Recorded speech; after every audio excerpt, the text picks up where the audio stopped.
સુરનગરમાં ઈડીના દરોડા મામલે મોટો ખુલાસો રદ્દારે પીએમઓમાં ફરિયાદ કરતા મોટું કૌભાંડ ખુલ્લું પડ્યું હતું. સુરનગર જિલ્લાના ધાંગધ્રા તાલુકાના મોટી માલવણ ગામના અરજદાર દ્વારા પીએમઓ ઓફિસમાં રજૂઆત કરવામાં આવી હતી અને ત્યારબાદ દરોડા પાડવામાં આવ્યા હોવાની શંકા વ્યક્ત કરવામાં આવી હતી. સુરનગર જિલ્લાના ધાંગધ્રા તાલુકાના મોટી માલવણ ગામે સોલાર પ્લાન્ટ ઊભો કરવામાં આવ્યો છે. અંદાજિત 850 કરોડથી વધુના ખર્ચે સોલાર પ્લાન્ટ ઊભો કરવામાં આવ્યો હોવાનું ફરિયાદી અશ્વિન પટેલે જણાવ્યું હતું. ફરિયાદી અશ્વિન પટેલ દ્વારા આ અંગે રેવન્યુ વિભાગમાં, ધુકડ અભયારણ્ય વિભાગ, ફોરેસ્ટ અધિકારી અને ગાંધીનગર સુધી રજૂઆતો કરવામાં આવી છે. તેમ છતાં કોઈ પણ પગલાં ભરવામાં ન આવ્યા હોવાના કારણે અંતે પીએમઓ ઓફિસમાં રજૂઆત કરવામાં આવી હતી. 60 કરોડના પ્લાન્ટ બતાવી 850 કરોડથી વધુનો પ્લાન્ટ નાખવામાં આવ્યો હોવાની રજૂઆત ફરિયાદી દ્વારા કરવામાં આવી હતી. નજીકમાં ધુકડ અભયારણ્ય હોવાના કારણે આજુબાજુના પ્રાણીઓની સુરક્ષા માટે વ્યવસ્થા કરવામાં આવી હતી. તે વ્યવસ્થા ન કરવામાં આવી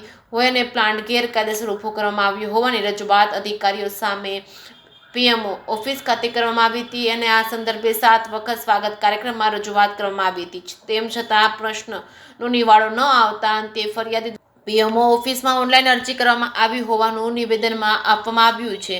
સોલાર કંપની દ્વારા પ્લાન્ટ ઊભો કરી નાખવામાં આવ્યું છે, પરંતુ ખેડૂતોને વિશ્વાસમાં લેવામાં નથી આવ્યા. આ ઉપરાંત રોજની 40 લાખ રૂપિયાની વીજળી ઉત્પાદન કરવામાં આવી રહી છે. રેવન્યુ વિભાગ અને ખેડૂત ખાતેદારોને પણ પરમિશન લેવામાં ન આવી હોવાનું ફરિયાદી દ્વારા નિવેદન આપવામાં આવ્યું છે. જે કે સિંગુ સાથે મહેશ ઉતરિયા, સુરેન્દ્રનગર. હું અશ્વિન પ્રહલાદભાઈ માલવણિયા, રહેવાનું કૃષ્ણનગર મોટી માલવણ. જ્યારે અમારે કૃષ્ણનગર ગામે એક NAC solar private limited company દ્વારા એક મોટો સોલર પાર્ક નિર્માણ થઈ રહ્યો છે. તો જે સોલર પાર્ક અહીંયા બનાવવાનો હોય તો એના માટે ખેડૂતો એની જમીન ભાડાપટ્ટે 30 વર્ષના ભાડાપટ્ટે આપેલી છે. તો એ લોકોએ એને કરાયા પહેલાં અહીંયા કામ ચાલુ કરી દીધેલું અને પછી આમાં આ લોકોનું એવું હોય કે જે સેન્ચ્યુરી હોય એની બાજુમાં કોઈ પણ પ્લાન્ટ બનતો હોય તો અહીંયા જે વસવાટ કરતા હોય પ્રાણીઓ, પશુઓ, પક્ષીઓ, તો એના માટે એ લોકો એનું પેમેન્ટ જમા કરાવવાનું હોય સરકારશ્રીને, કારણ કે એના સંવર્ધન માટે.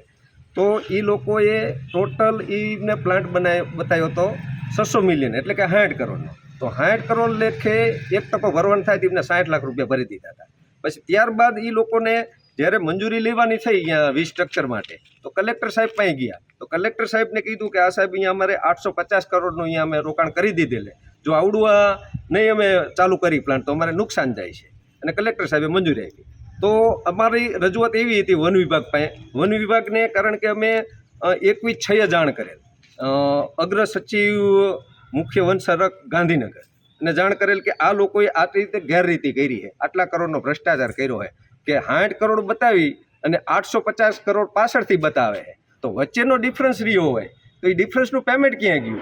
એ ઉઘરાણી જગ્યાએ એ લોકોએ પાછી મંજૂરી આપી દીધી અને 8 ભાગ કરી દીધા કે તમે વર્ષે 1 કરોડ ભરો. તો જે અહીંયા વસવાટ કરતા હોય પશુ પક્ષીઓ, તો એને આપણે સંવર્ધન માટે પેમેન્ટ જમા કરાવવાનું. તો મરી ગયા પછી એને ખવડાવીને શું કરવાનું? તો તપાસની જગ્યાએ એ લોકોએ એને મંજૂરી આપી દીધી. અને પછી કલેક્ટર સાહેબને મંજૂરી આપી હતી આની અંદર. તો 5મા નંબરમાં એવું લખેલું હતું કે ઇકો સેન્સિટિવ ઝોનની બહાર જે કોઈ લાઈન આવતી હોય તો એની અંદર ખેડૂતો ખાતેદારો પાસે તમારે મંજૂરી લેવાની રહી છે. એના માટે તમારે એગ્રીમેન્ટ કરવાનું થાય છે.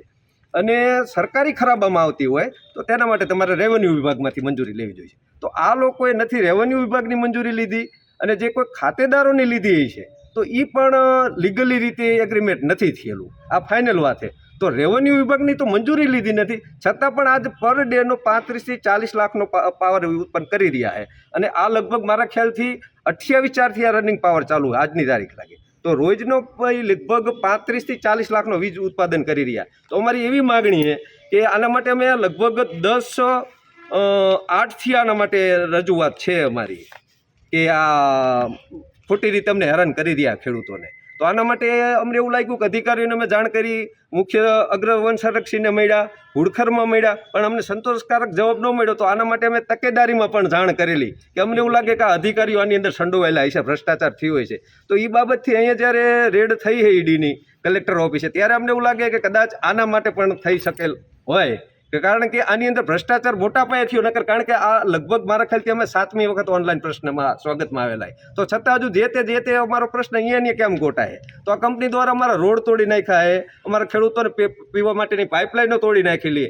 તો એ લોકોને દંડવાની જગ્યાએ એ લોકોને આ લોકો સાવરી રહ્યા છે. તો તેના પરથી હજુ અમને એવું નક્કી નથી થતું કે આની અંદર કોણ અધિકારી. જો આની અંદર ખરેખર બારીકાઈપૂર્વક તપાસ કરવામાં આવે ને તો આની અંદર મોટા મોટા અધિકારીઓ અને મોટા મોટા માથાઓ બહાર આવી શકે તેમ છે. પીએમઓ અને ઈડીમાંથી તમને કોઈ પત્ર વ્યવહાર થયો તમારી? હવે અમે પીઓમાં ઓનલાઈન જાણ કરેલી કે સાહેબ આવું એક ચાલી રહ્યું અમારે, પણ કોઈ ઓલું નથી કરેલું. પછી ઈડીમાં તો શું કહે એવું અમને ખ્યાલ છે કે અમે તકેદારી આયોગને જાણ કરીને તો એ કોઈ પણ અધિકારી લાંચ રૂશ્વત લેતા હોય તો એની ઉપર એ લોકો એક્શન લઈ શકતા હોય. તો એ ઉપરથી અમને એવું પણ લાગી રહ્યું કે કદાચ તકેદારી આયોગ ભવને જણાવેલું હોય કે આ જગ્યાઓ ભ્રષ્ટાચાર ચાલી રહ્યો હોય તો તપાસ કરો. તો એ ઉપરથી એવું લાગે કદાચ ઈડી એમને કહેવાથી પણ આવેલી હોય અહીંયા. ઓકે.